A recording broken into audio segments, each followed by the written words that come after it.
चीनमधील इतिहास किंवा हिस्ट्री ऑफ चायना हा जो भाग आहे तो भाग आपण लक्षात घेणार आहोत. चीनचा इतिहास ज्याला आपण म्हणतो तो भाग.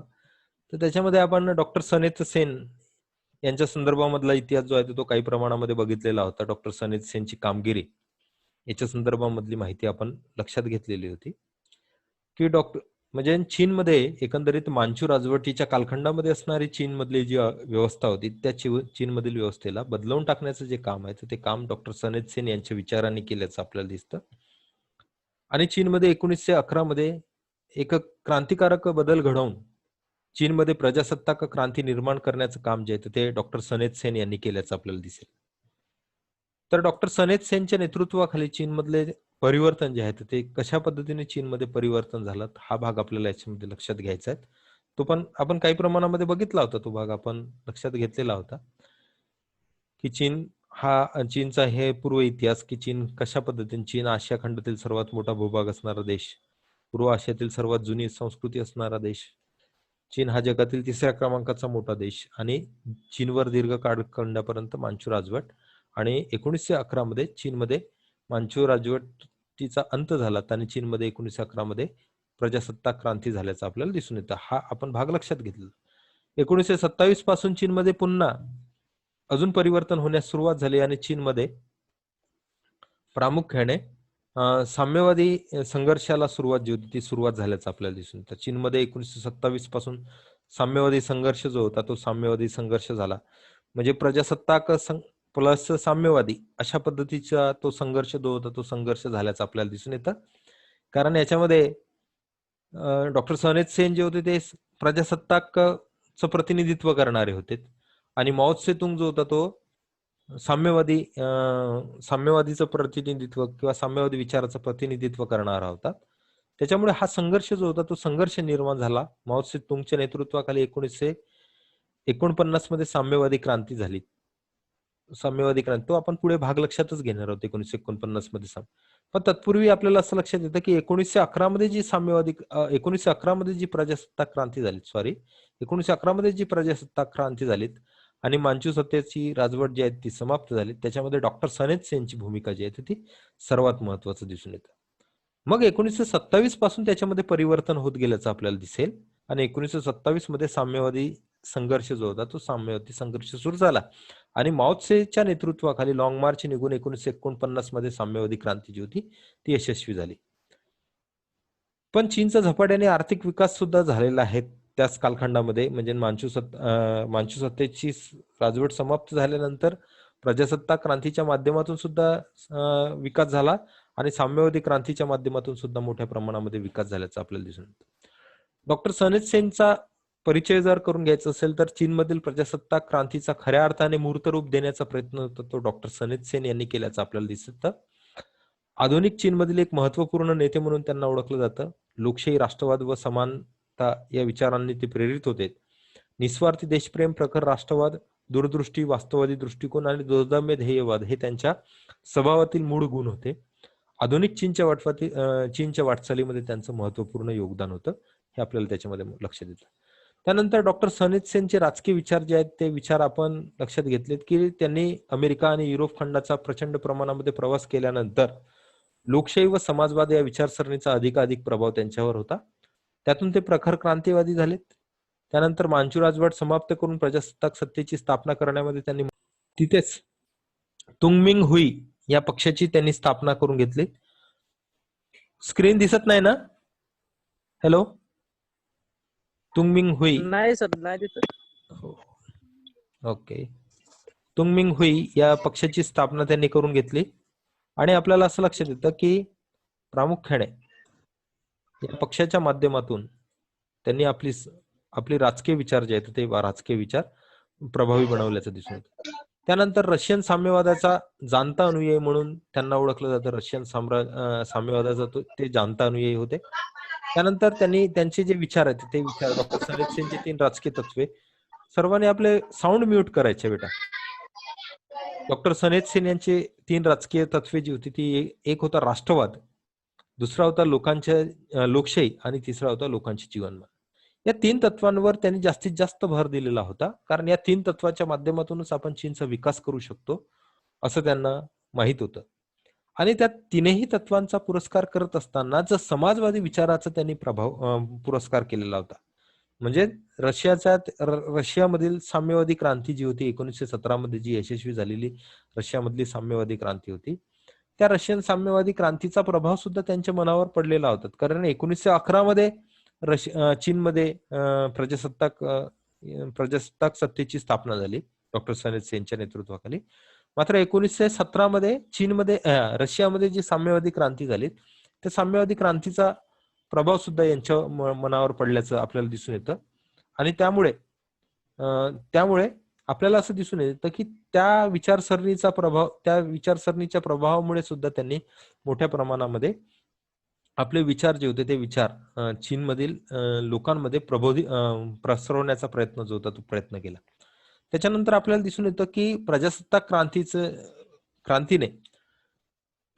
जी क्रांती झाली त्या प्रजासत्ताक क्रांतीत डॉक्टर सन यत सेनचे कार्य कोणतं होतं? त्यांनी मोठ्या प्रमाणामध्ये चीनी समाजाचं जे प्रबोधन आहे ते चीनी समाजाचं प्रबोधन घडवून आणल्याचं आपल्याला दिसून येतं. म्हणजे चीनमध्ये असणारी जी काही एकंदरीत व्यवस्था होती, त्या व्यवस्थेत शतकानुशतक ज्या ग्राड निद्रेमध्ये चीनी समाज जो गेलेला होता, म्हणजे मांचू राजवटीच्या कालखंडामध्ये अंधपणे मांचू राजवटीवर विश्वास ठेवून चीनी समाज जो होता तो आपलं जीवन जगत होता. म्हणजे प्रचंड प्रमाणामध्ये चीनचं शोषण होत असताना सुद्धा चीनी समाज त्याच्या विरुद्ध आवाज उठवत नव्हता. त्याच्यामुळे चीनी समाजाच्या मनामध्ये डॉक्टर सन यत सेननी पाश्चिमात्य विचार जे होते ते विचार पसरवण्याचा प्रयत्न जो होता तो प्रयत्न केला. पाश्चिमात्य जीवनातील प्रगत अवस्थेकडे त्यांनी लोकांचे लक्ष जे होतं ते वेधून घेतल्याचं आपल्याला दिसून येतं. आणि चीनी सीमाबाहेरील जीवनांची ओळख चीनी समाजाला करून देण्याचं काम जे होतं ते डॉक्टर सन यत सेन यांनी केल्याचं आपल्याला दिसून येतं. या दोन्ही जीवनामध्ये काय तफावत आहे, म्हणजे चीनमधल्या जीवनामध्ये आणि युरोपामधील असणाऱ्या जीवनामध्ये काय तफावत आहेत हे त्यांनी लोकांमध्ये सांगण्याचा प्रयत्न जो होता तो प्रयत्न केल्याचं आपल्याला दिसून येतं.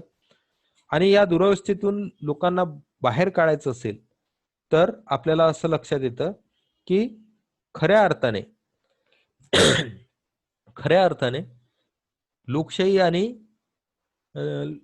आणि राष्ट्रवादी भावना जी आहेत ती चीनी लोकांच्या मनामध्ये असली पाहिजेत, याच्यासाठी प्रयत्न करण्याचं काम जे होतं ते डॉक्टर सन यत सेन यांनी केल्याचं आपल्याला दिसून येतं. त्यानंतर कुशल संघटक म्हणून ते ओळखले गेलेत, कारण चीनी प्रजासत्ताक क्रांतीला यशस्वी करण्यासाठी डॉक्टर सन यत सेनची महत्वाची भूमिका आहेच. मात्र चीनमधील आणि चीन बाहेरील जे काही असंख्य लोक आहेत त्या लोकांना या क्रांतीसाठी संघटित करण्याचा प्रयत्न जो होता तो त्यांनी केलेला. त्यांनी अनेक गुप्त संघटना ज्या होत्या त्या गुप्त संघटनांची समर्थपणे बांधणी जी होती ती बांधणी करून घेतलेली आहे. त्याच्यामध्ये सिंग चुंग हुई किंवा चीनी पुनर्जीवन ही संघटना उभारण्याचं त्यांनी कौशल्य दाखवलं. त्यांनी ती संघटना उभारली, सिंग चुंग हुई ही वाली संघटना, त्याच्यामध्ये चीनी समाजाचं पुनर्जीवन करणारी संघटना म्हणून ती ओळखली जाते. आणि मग नंतर त्याचंच पुढे रूपांतर जे होतं ते कशामध्ये केलं त्यांनी, तुंग मिंग हुई या संघटनेमध्ये त्यांनी त्याचं रूपांतर केलं. तुंग मिंग हुई नावाच्या संघटनेमध्ये त्यांनी त्याचं रूपांतर केल्याचं आपल्याला दिसून येतं. आणि त्या संघटनेच्या माध्यमातूनच पुढे जाऊन त्यांनी कोमिंगटाँग पक्षाची जी उभारणी आहे ती उभारणी केल्याचं आपल्याला दिसेल. म्हणजे एक कुशल संघटक म्हणून ते ओळखले जात होते. कुशल संघटक हा त्यांच्या व्यक्तिमत्वातला एक महत्वाचा भाग असल्याचं आपल्याला दिसेल. कुशल संघटक याच्यामध्ये त्यांनी सिंग चुंग हुई ही संघटना, त्या सिंग चुंग हुईचं पुढे जाऊन तुंग मिंग हुई या संघटनेमध्ये रूपांतर, आणि तुंग मिंग हुईचं रूपांतर पुढे जाऊन कोमिंगटाँग पक्षामध्ये, अशा पद्धतीचं कुशल संघटन करण्याचं काम जे होतं ते डॉक्टर सन यत सेन यांनी केल्याचं आपल्याला दिसून येतं.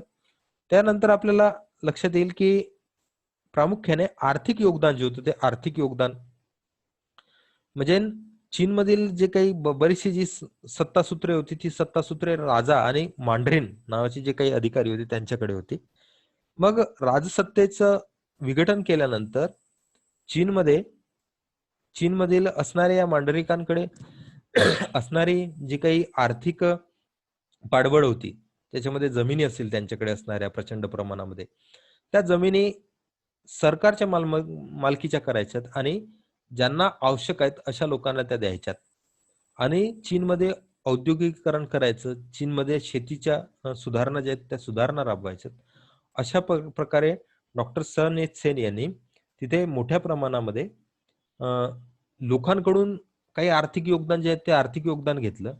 मात्र त्यासोबतच मांडलिकांकडून त्या जमिनी ज्या आहेत त्या जमिनी घेऊन पुढे जाऊन त्या जमिनी लोकांपर्यंत पोहोचवण्याचं काम जे आहे ते काम सुद्धा डॉक्टर सन एच सेन यांनी केलेलं आहे. त्यामुळे काय झालेलं आहे की चीनमध्ये एक प्रकारचा क्रांतिकारक बदल जो होता आर्थिक क्षेत्रामधला तो क्रांतिकारक बदल झाल्याचा आपल्याला दिसून.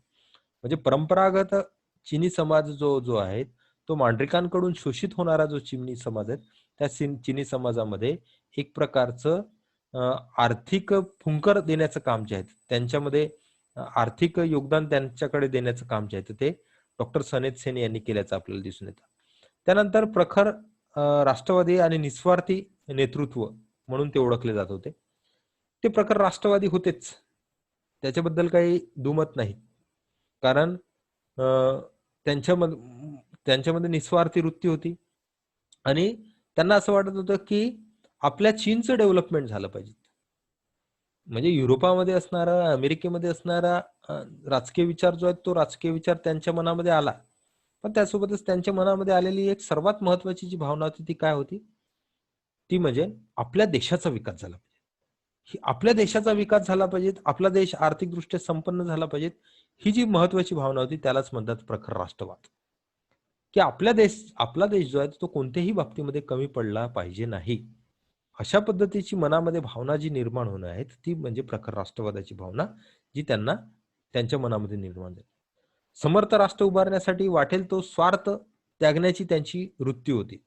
त्यामुळेच निस्वार्थीपणे त्यांनी इतर देशांमध्ये प्रवास केला. त्या देशांमधील राजकीय बाबी ज्या आहेत त्या जाणून घेतल्यात आणि त्याच्या माध्यमातून आपल्या देशाचा कसा विकास होईल याच्यासाठी प्रयत्न जो होता तो प्रयत्न केल्याचा आपल्याला दिसून येतं.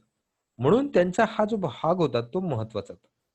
म्हणजे आपल्याला दिसून येतं की प्रखर राष्ट्रवादी नेतृत्व डॉक्टर सन एच सेनच्या रूपाने आधुनिक चीनला मिळालेल्या प्रजासत्ताक क्रांतीला यशस्वी करण्यासाठी एक महत्वाचा भाग होता. म्हणजे प्रजासत्ताक क्रांती जी आहे चीनमध्ये झालेली 1911ची त्याचं खरं नेतृत्व जे आहे ते कोणी केलेलं आहे? ते डॉक्टर सन एच सेननी. आणि ते कशामुळे केलेलं आहे ते त्यांनी फक्त त्यांच्यामध्ये असणारे या ज्या दोन वृत्ती होत्या त्या वृत्तीमुळे. एक प्रखर राष्ट्रवादी प्रमाण आणि दुसरं निस्वार्थ नेतृत्व या दोन गोष्टीमुळे त्यांनी केल्याचं आपल्याला वास्तववादी आणि ते आदर्शवादी होते. काही प्रमाणामध्ये त्यांचा वास्तववाद आणि आदर्शवाद अतिशय टोकाचा असल्याचं आपल्याला दिसून येतं.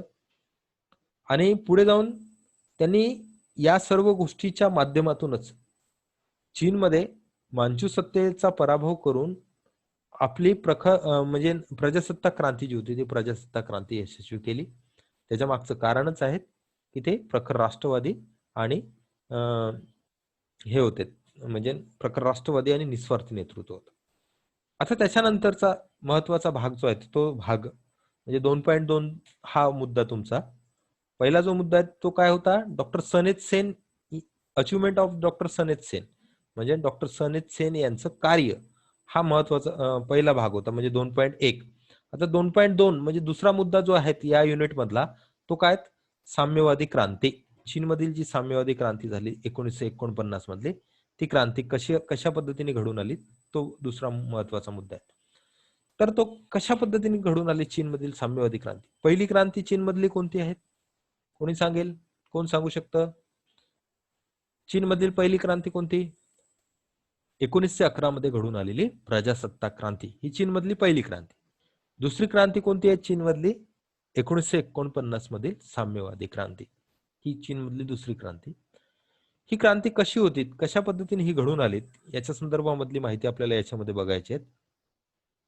याच्यामध्ये बघत असताना आपल्याला असं लक्षात येतं की कम्युनिस्ट पक्षाची स्थापना आणि कम्युनिस्ट कुमिल्ला संघर्षाची सुरुवात ही डॉक्टर सन एच सेन यांच्या मृत्यूनंतर हे प्रमाण जे होतं हे प्रमाण जास्त प्रमाणात वाढल्याचं आपल्याला दिसून येतं. कम्युनिस्ट पक्षाची स्थापना झाली. आपल्याला दिसून येतं की 1927 पासून कम्युनिस्ट चळवळ जी होती ती कम्युनिस्ट चळवळ चीनमध्ये मोठ्या प्रमाणामध्ये वाढू लागल्याचं आपल्याला दिसून येतं. आणि त्यामुळे कम्युनिस्ट पक्ष आणि चीनमधील परंपरागत सत्तेवर असणारा पक्ष म्हणजे परंपरागत नाही सॉरी चीनमध्ये सत्तेवर असणारा पक्ष जो होता कोमिंगटॉंग पक्ष, यांच्यामध्ये जो संघर्ष होता तो संघर्ष निर्माण झाला आणि कम्युनिस्ट पक्षाच्या स्थापनेनंतर तो संघर्ष जो होता तो संघर्ष जास्त प्रमाणात होण्यास सुरुवात झाल्याचं आपल्याला दिसून येतं. आणि या दोन मधला असणारा हा जो संघर्ष होता हाच प्रामुख्याने चीनमधील साम्यवादी क्रांतीसाठी कारणीभूत ठरल्याचं आपल्याला दिसून येतं. त्यानंतर असं लक्षात येतं की आपल्याला कोमिंगटॉंग पक्षावर ज्यावेळेस डॉक्टर सनेत सेनचं नेतृत्व होतं तोपर्यंत हा पक्ष जो होता हा लोकहितार्थ पक्ष होता. पण पुढे जाऊन आपल्याला असं लक्षात येतं की डॉक्टर चांगके सेक याच्याकडे याचं नेतृत्व आलं, कोमिंगटॉंग पक्षाचं नेतृत्व आलं आणि चांगके सेकच्या नेतृत्वाखाली चीनमधील सत्ता जी होती ती सत्ता प्रस्थापित झाली. त्यावेळेस चांगके सेकने कम्युनिस्टांविरुद्ध मोहीम जी होती ती मोहीम उघडली आणि ही जी मोहीम होती या मोहिमेमुळे कम्युनिस्ट विरुद्ध कोमिंगटॉंग किंवा कम्युनिस्ट विरुद्ध चांगके सेक अशा पद्धतीचा संघर्ष जो होता तो चीनमध्ये निर्माण झाला. दोन्ही पक्षांमध्ये एकमेकांप्रती अविश्वास निर्माण झाला. म्हणजे आपण म्हणतो की ज्या ठिकाणी द्विदल शासन पद्धती द्विपक्ष असेल त्या ठिकाणची जी सत्ता असेल किंवा त्या ठिकाणचं जे सरकार असतं त्याच्यावर एक प्रकारचं नियंत्रण असतं. परंतु इथे असं दिसतं की कम्युनिस्ट पक्षांची स्थापना झाल्यानंतर या दोघांमध्ये प्रचंड प्रमाणामधला राजकीय संघर्ष जो होता तो संघर्ष वाढला. याला चीन मधलं यादवी सुद्धा असं म्हटलं जातं. काय म्हटलं जातं? चीनमधील यादवी. हे याचं कारण जे होतं ते चांगके सेक याचा स्वभाव हे त्याच्या मागचं महत्वाचं कारण होतं. त्याला कम्युनिस्टांबद्दल अविश्वास होता, पूर्णपणे अविश्वास होता. त्याच्यामुळे त्यांनी या दोनही पक्षांमधला जो संघर्ष होता तो संघर्ष वाढत गेल्याचं आपल्याला दिसून येतं. 1939 ते 1949 या कालावधीमध्ये चीनमध्ये दीर्घकालीन यादवी जी आहेत ती यादवी निर्माण झाली आणि या यादवीला चीनला समोर जावं लागलं. म्हणजे जे 1939 पासून म्हणजे प्रामुख्याने लॉंग मार्च पासून तर 1949 पर्यंत म्हणजे साम्यवादी क्रांती चीनमध्ये घडून येतपर्यंतचा जो संघर्ष होता तो संघर्ष अतिशय दीर्घ असा संघर्ष होता आणि या दीर्घ संघर्षामध्ये चीनचं प्रचंड प्रमाणामध्ये नुकसान झालं. पण ही जी यादवी होती या यादवीमुळे चीनचं जे डेव्हलपमेंट व्हायला पाहिजे होतं ते डेव्हलपमेंट सुद्धा झालेलं नसल्याचं आपल्याला दिसून येतं. मग आपल्याला असं दिसतं की अंतिमतः राष्ट्रवादी सरकारचा पराभव होऊन चीनमध्ये साम्यवादी क्रांती जी आहे ती क्रांती यशस्वी झाली आणि चांगके सेक याचा पराभव झाला, कोमिंगटॉंग पक्षाचा पराभव झाला आणि तिथे कोणाची सत्ता आली? कम्युनिस्टांची सत्ता आली. कम्युनिस्ट पक्षाची जी सत्ता आहे ती कम्युनिस्ट पक्षाची सत्ता तिथे स्थापन झाल्याचं आपल्याला दिसून येतं. हा महत्वाचा जो बदल आहे तो महत्वाचा बदल चीनमध्ये घडला. मग या बदलाची काही कारण आहेत का? साम्यवादी क्रांती ज्यावेळेस आपण लक्षात घेतो तर त्यावेळेस साम्यवादी क्रांतीची काही कारण आहेत का? तर नक्कीच आपल्याला दिसून येतं की कोणत्याही देशामधलं जे परिवर्तन आहे तर ते परिवर्तन सहजासहजी घडून येत नाही. त्याच्यासाठी दीर्घ कालावधी जो आहे तो दीर्घ कालावधी जावा लागतो. तर आपल्याला असं दिसून येतं की चीनमध्ये सुद्धा प्रजासत्ताक क्रांती 1911 मध्ये झालेली प्रजासत्ताक क्रांती त्यानंतर 1949 मध्ये घडून आलेली साम्यवादी क्रांती याच्यामधला जो काही मध्यंतरीचा जो कालावधी आहे त्या कालावधीमध्ये काही गोष्टी ज्या आहेत त्या गोष्टी घडून गेल्याचं आपल्याला दिसतं. त्या गोष्टी कोणत्या होत्या? तर त्या गोष्टी आपल्याला दिसून येतात. यादवी म्हणजे प्रामुख्याने यादवीच्या संदर्भामधला एक प्रश्न विचारलाय मंगेशनी. यादवी म्हणजे प्रामुख्याने सत्ता संघर्ष, तिथल्याच लोकांशी निर्माण झालेला संघर्ष. म्हणजे जसं आपण म्हणू शकतो की समजा आपल्याला असं लक्षात येतं की चीनमध्ये कोमिंगटॉंग पक्ष होता आणि चीनमधल्याच दुसरे जे लोक होते त्या दुसऱ्या लोकांनी म्हणजे माओ त्से-तुंग यांनी तिथे कम्युनिस्ट पक्षाची स्थापना केली.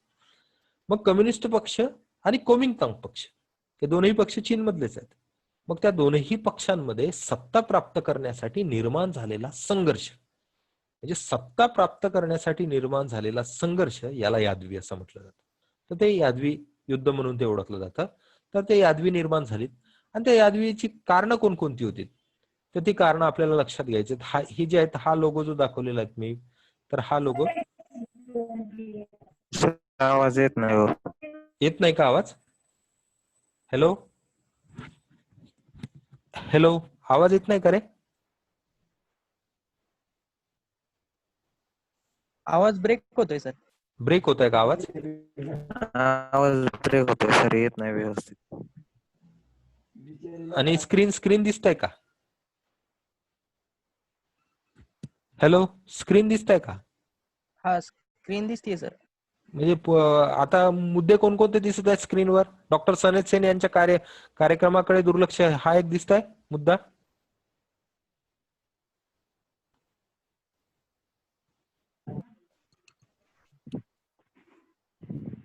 हॅलो, मला रिप्लाय द्या बरं.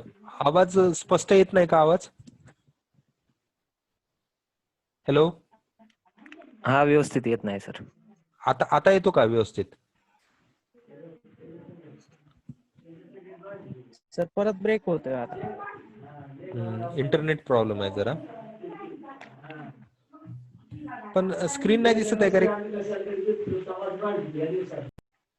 हॅलो, हा, दिसते सर, स्क्रीन दिसते. स्क्रीन दिसतंय ना? हा चालेल. तर आता होणार नाही ब्रेक. झाला तर ब्रेक आपण मग थांबवूनच देऊ, कारण आता जास्त वेळ राहिलाही नाही आपल्याकडे. तर आपल्याला असं लक्षात येतं की म्हणजे साम्यवादी क्रांती तिथे यशस्वी होण्यामागचं कारण कोणकोणती होती ती कारणं? तर त्याच्यामध्ये एक आहे तर डॉक्टर सनेत सेन यांच्या कार्यक्रमाकडे दुर्लक्ष करण्यात आलेलं होतं पूर्णपणे. म्हणजे चांके शेख यांच्या नेतृत्वाखाली चांके शेख याच्याकडे कुमिंगतांग पक्षाचं नेतृत्व गेल्यानंतर त्यांनी डॉक्टर सनेत सेन यांच्या कार्यक्रमाकडे पूर्णपणे दुर्लक्ष केल्याचं आपल्याला दिसून येतं. म्हणजे डॉक्टर सनेत सेन यांच्या मृत्यूनंतर 25 वर्षानंतर कुमिंगतांगची व चीनची सूत्रे चांके शेख यांच्याकडे गेली. चांके शेख हा डॉक्टर सनेत सेनचा वारसदार होता. सेन यांच्या कार्यक्रमाची अंमलबजावणी प्रामाणिकपणे केली असली तरी साम्यवादी क्रांती थांबली नाही. याच्या मागचं कारण असं होतं की प्रामुख्याने डॉक्टर सेन यांचे कार्यक्रम जे होते त्या कार्यक्रमाच्या ज्या काही महत्वाच्या बाबी होत्या त्या महत्वाच्या बाबीकडे चांके शेख यांनी दुर्लक्ष केल्याचं आपल्याला दिसून येतं.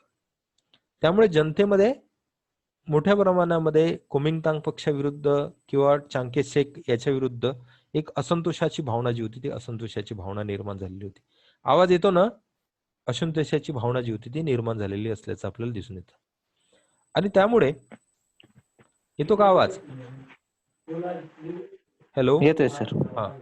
त्यामुळे आपल्याला असं लक्षात येतं की जनतेचा जो डॉक्टर सनेत सेन वर जो विश्वास होता तो विश्वास आता चांके शेखवर राहिलेला नव्हता. म्हणजे त्यांच्या कार्यक्रमाकडे दुर्लक्ष केलेलंच होतं चांके शेखने. आणि डॉक्टर सनेत सेनचे कार्यक्रम राबवत जरी असला तरी त्यांचे जे कार्यक्रम ज्याप्रमाणे अंमलबजावणी व्हायला पाहिजे होती त्याप्रमाणे अंमलबजावणी होत नव्हती. त्यामुळे साम्यवादी विचारसरणी जी होती ती विचारसरणी हळूहळू जोर करत होती असं आपल्याला दिसून येतं. त्यामुळे आपल्याला दिसेल की डॉक्टर सनेत सेन यांच्या नेतृत्वाखाली निर्माण झालेली ही जी काही साम्यवादी क्रांती होती या साम्यवादी क्रांतीचा मूळ उद्देश जो होता तो मूळ उद्देश हळूहळू पसरवण्यामध्ये महत्वाची जी भूमिका दर्शवलेली आहे ती कोणी? चांके शेख याच्या कार्यक्रमामुळे. डॉक्टर सनेत सेनच्या कार्याकडे त्यांनी दुर्लक्ष केलं आणि त्याचा परिणाम जो होता तो परिणाम झाल्याचा आपल्याला दिसून येतो. सोबतच नंतरचं दुसरं मत आहे तर जनमताच्या पाठिंब्याचा अभाव. चांके शेख हा माओ प्रमाणेच जनतेत कधीच मिसळला नाही. म्हणजे माओ ज्याप्रमाणे मिसळला त्या पद्धतीने चांके शेख हा कधीच मिसळला नाही. जनतेच्या गरजांकडे भावनांकडे त्यांनी कधीच लक्ष दिलं नाही आणि त्या भावनांना कधी जाणून घेण्याचा प्रयत्न सुद्धा केले नाहीत. पर्यायाने लोकभिमुखता जी होती ती लोकभिमुखता त्याच्यापासून दूर जाऊ लागली. देशाच्या भवितव्याचा विचार करताना आर्थिक राजकीय सामाजिक समस्यांचा त्याने कधीच विचार केला नाही. म्हणजे ज्या काही समस्या असतील देशांमधल्या आर्थिक असेल राजकीय असेल सामाजिक असेल सांस्कृतिक असतील इव्हनली ज्या जनतेशी निगडीत असलेल्या ज्या समस्या असतील त्या समस्यांचं चांके शेखनी कधीही लक्ष दिलं नाही. त्याचा परिणाम काय झालेला आहे की चांके शेखला असलेला जो काही पाठिंबा होता जनतेचा म्हणजे जो डॉक्टर सनेत सेनच्या कालखंडामध्ये असणारा कुमिंगतांग पक्षाला असणारा पाठिंबा तो पाठिंबा हळूहळू कमी होण्याची सुरुवात जी होती ती सुरुवात झाली. आणि त्याचा परिणाम असा झाला की 1949 मध्ये साम्यवादी क्रांती जी होती ती यशस्वी झाली. त्यानंतर तिसरा मुद्दा जो आहे तो आहे तर शेती सुधारणेकडे दुर्लक्ष. चांगके शेकने चीनमधील राष्ट्रीय सरकार स्थापन झाल्यानंतर चीनच्या आधुनिकीकरणाकरिता अनेक समित्या नेमल्यात, पण शेती सुधारणेकडे व आर्थिक विकासांकडे त्यांनी दुर्लक्ष केल्याचं आपल्याला दिसून येतं. म्हणजे या शेती सुधारणा जर तुम्ही लक्ष केल्या असत्या तर शेतकऱ्यांचा पाठिंबा जो आहे तो शेतकऱ्यांचा पाठिंबा कदाचित चांगके शेकला मिळाला. मात्र त्या तुलनेने कम्युनिस्टांनी महत्वाचा जो मुद्दा घेतलेला होता तो शेती म्हणजे शेतकरी आणि कामगार यांच्यासाठी महत्वाचा कार्यक्रम जो होता तो राबवलेला होता. त्याच्यामुळे शेतकऱ्यांचं आपोआप लक्ष जे होतं ते कुणाकडे गेलं? साम्यवादी विचारांकडे गेलं, माओकडे गेलं, माओच्या नेतृत्वाकडे गेल्याचं आपल्याला दिसलं. कारण माओचा मूळच गाभा जो होता तो काय होता? सर्वांना समानतेची वागणूक यावी आणि कोणाकडेही संपत्तीचं केंद्रीकरण न होता सर्वांना संपत्ती जी आहे ती समानतेने वाटल्या जावी. मग शेतकऱ्यांना सुद्धा वाटलं की जमीनदारांकडून ही जमीन जी आहे ती घेतली जाणार आहेत आणि ती आपल्याला दिली जाणार आहेत.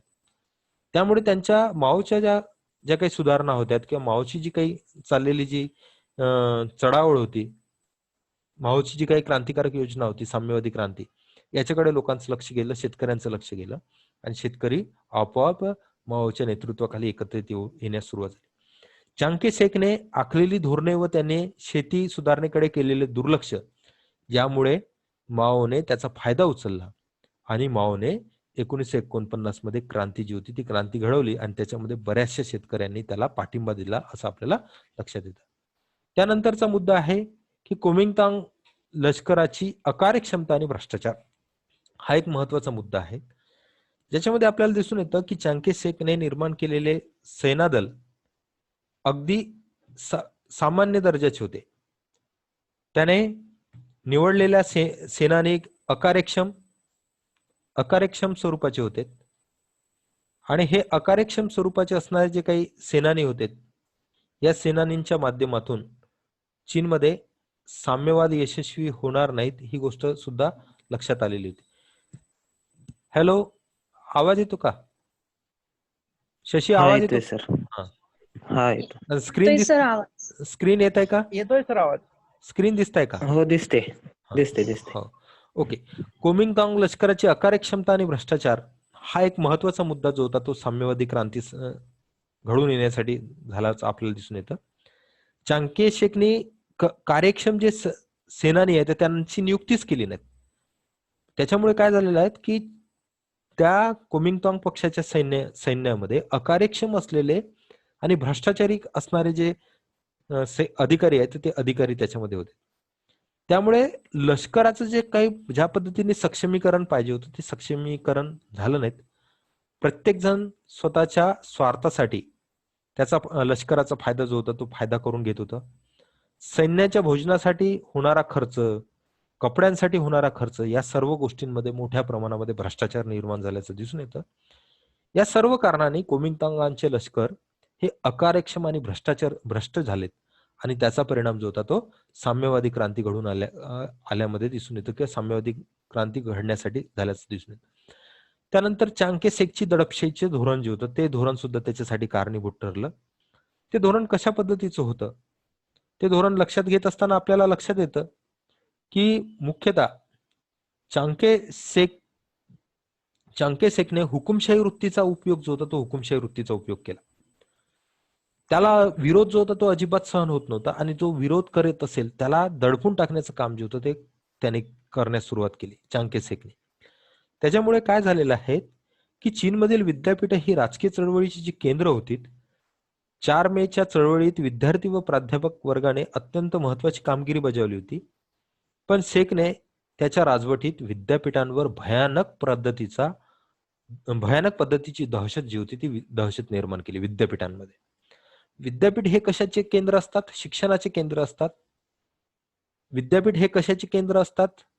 चांगल्या गोष्टी आणण्याचे केंद्र असतात. मात्र चांगके शेकला वाटत होतं की आपल्या विरुद्ध हे काहीतरी कार्यवाही करत आहेत, आपल्या विरुद्ध काहीतरी षडयंत्र ही विद्यापीठ करत आहेत. म्हणून विद्यापीठामध्ये शिकत असणारे विद्यार्थी आणि विद्यापीठ याच्यावर मोठ्या प्रमाणामध्ये दडपशाही आणि दहशत निर्माण करण्याचं काम जे होतं ते चांगके शेख यांनी केलं. म्हणजे बुद्धिजीवी वर्ग जो होता तो बुद्धिजीवी वर्ग आता आपोआप चांगके शेखचा शत्रू बनल्याचं दिसून येतं. म्हणजे चांगके शेखची ही जी काही दडपशाही वृत्ती होती त्या दडपशाही वृत्तीमुळे चांगके शेखच्या या दडपशाही वृत्तीमध्ये चीनमध्ये साम्यवादी क्रांती घडून येण्यासाठी कारणीभूत ठरल्याचं आपल्याला दिसतं. त्यानंतर कुमिंगतांचे भ्रष्ट व कार्यक्षम शासन हे सुद्धा त्याच्यासाठी महत्वाचं कारणीभूत ठरलेलं दिसून येतं. 1949 मध्ये जी चीनमधील साम्यवादी क्रांती घडून आली त्या क्रांती घडून येण्यामध्ये महत्वाचं जे कारण ठरलेलं आहे तर ते कुमिंगतांगमधील भ्रष्ट व अकार्यक्षम शासन हे होय. कुमिंगतांग पक्षातील अंतर्गत संघर्ष आणि त्यामुळे निर्माण झालेली पक्षीय दुर्बलता यामुळे लोकांच्या मनामध्ये पक्षाबद्दल आणि सरकारबद्दल अविश्वास निर्माण झाला आणि कुमिंगतांग पक्ष जो आहे तो पक्ष आता आपलं पोषण करू शकणार नाही किंवा आपल्या देशाला चालवू शकणार नाही अशा पद्धतीची भावना जी होती ती लोकांच्या मनामध्ये निर्माण होण्यास सुरुवात झाली आणि लोक जे आहेत ते लोक साम्यवादी विचारांकडे हळूहळू वळण्यास सुरुवात झाल्याचं आपल्याला दिसून येतं. त्यासोबतच डॉक्टर सेन यांच्यानंतर चीनमधील सरकार व यंत्रणेत अनेक प्रकारचे दोष जे होते तो दोष निर्माण झाले. म्हणजे आपल्याला असं दिसून येतं की डॉक्टर सन एच सेननी एक प्रभावी शासन निर्माण केलेलं होतं कारण त्यांच्या स्वतःच्या निस्वार्थी आणि राष्ट्रवादी भावनेमुळे. पण चांगके शेखला ते शक्य नाही झालं. चांगके शेख उलट काय होता दडपशाही वृत्तीचा होता. त्याने कुमिंगतांग पक्षाचं सरकार आपल्या हातामध्ये घेतल्यानंतर ते भ्रष्ट व अकार्यक्षम सरकार त्यांनी लोकांपुढे आणलं. त्यामुळे साहजिकच लोक जे आहेत ते लोक साम्यवादी विचारांकडे वळल्याचं आपल्याला दिसतं आणि साम्यवादी विचारांचा प्रभाव जो होता तो प्रभाव चीनमध्ये निर्माण झाल्याचं आपल्याला दिसून येतं. त्यानंतर आपल्याला असं दिसून येतं की चीनमध्ये साम्यवादी पक्षाने या सर्व गोष्टीचा फायदा घेतला. कोणत्या? डॉक्टर सन एच सेन यांच्या कार्यक्रमाकडे जे दुर्लक्ष केलेलं होतं त्याचा, जनमताचा पाठिंब्याचा जो अभाव जो कुमिंगतांग पक्षाला होता त्या जनमताच्या पाठिंब्याचा अभाव त्याचा फायदा घेतला. शेतीकडे शेती सुधारणेकडे जे दुर्लक्ष केलेलं होतं कोणी चांगके शेखने त्याचा फायदा घेतला. त्यानंतर कुमिंगतांगच्या लष्करामध्ये जी काही अकार्यक्षमता होती आणि भ्रष्टाचार होती त्याचा फायदा माओ त्से-तुंगने घेतला. चांगके शेखने जी दडपशाही वृत्ती राबवली होती त्याचा फायदा जो होता तो माओ त्से-तुंगने घेतला आणि कुमिंगतांग मधील भ्रष्ट व अकार्यक्षम शासन होतं त्याचा फायदा माओ त्से-तुंगने घेतला आणि साम्यवादी क्रांती जी आहे ती साम्यवादी क्रांती यशस्वी केली असं आपल्याला दिसून येतं. म्हणजे चीनमधील साम्यवादी क्रांती यशस्वी होण्यासाठी चीनमधील या सर्व गोष्टी ज्या आहेत त्या सर्व गोष्टी कारणीभूत ठरल्याचं आपल्याला दिसेल. मग या साम्यवादी क्रांतीची वाटचाल कशी होती? चीनमधील जी साम्यवादी क्रांती होती या साम्यवादी क्रांतीची वाटचाल कशी होती हा एक महत्वाचा मुद्दा जो आहे तो मुद्दा आपल्याला लक्षात घ्यावा लागेल. शशी ही दिसत आहे का रे? स्क्रीन दिसत आहे? चीनमधील साम्यवादी क्रांतीची वाटचाल जी आहे ती वाटचाल कशी? हा दिसते. आवाज येत नाही व्यवस्थित. आवाज येत नाही ना व्यवस्थित? जरा नेटवर्कचा आज प्रॉब्लेम आहे. ही मुद्दे जी आहेत ही मुद्दे आपल्याला लक्षात घ्यावे लागेल. म्हणजे ज्याच्यामध्ये लाल सेनेचे आगेकूच कशा पद्धतीने झालेत, त्यानंतर राष्ट्रवादी गटाच्या हालचाली कशा पद्धतीने झाल्या, केंद्रीय सेवेत सरकारची स्थापना जी होती ती केंद्रीय सेवेत सरकारची स्थापना कशी झाली, लाल सेना निर्मूलन मोहीम कशा पद्धतीने राबवण्यात आली, लाल सेनच्या हॅलो हे मुद्दे आपण लक्षात घेणार आहोत. आता काही जर अडचणी असतील तर तुम्ही अडचणी विचारू शकता मला. या मुद्द्याच्या अनुषंगाने म्हणजे चीनमधील साम्यवादी क्रांतीची जी काही कारण आहेत त्या कारणाच्या अनुषंगाने काही मुद्दे असतील तुमचे तर तुम्ही विचारू शकता. आहे का कोणाला काही समस्या की कोणाला काही विचारायचं आहे?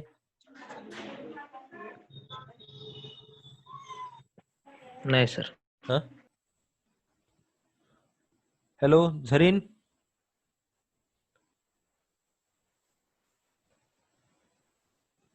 वैष्णवी तू बरेच अब्सेंट असते. सर मोबाईलच अवेलेबल नाही होत. ज्या वेळेस अवेलेबल होते त्यावेळेसच लेक्चर जॉईन करते. हो का? हा नाही तसं काही नाही पण ते काय होतं मग